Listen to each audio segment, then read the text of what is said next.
First thing I'm going to do is replace this lid with one that goes with our logger. Switch this out with a new lid that has an antenna built in for the logger. Connect the antenna to the logger so a logger is able to call out.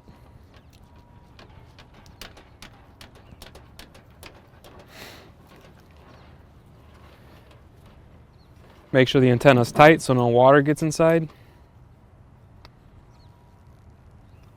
Then we attach the tether cord to pull the logger in and out of the access point.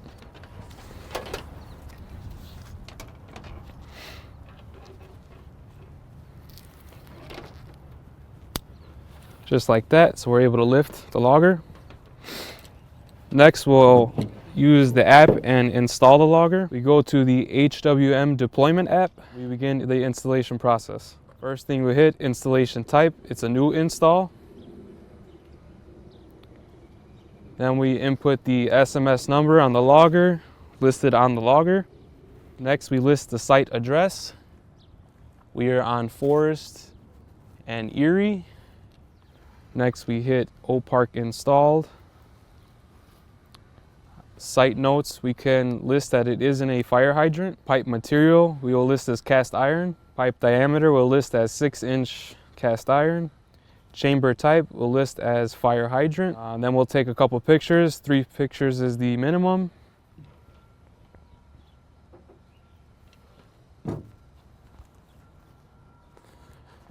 Take a picture where the logger is going. Also take a picture of the intersection or house closest to the logger. And then we hit install. So open the IDT app and test the logger. You need a magnet to wake the logger up.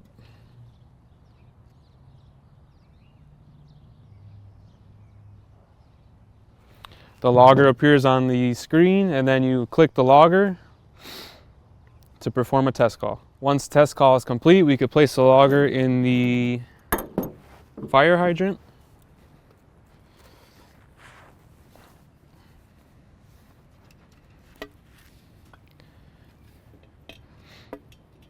The logger will magnetize on the nut of the valve. That's how you know it's seated.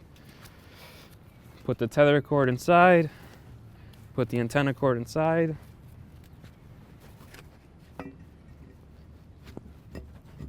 And it's all done.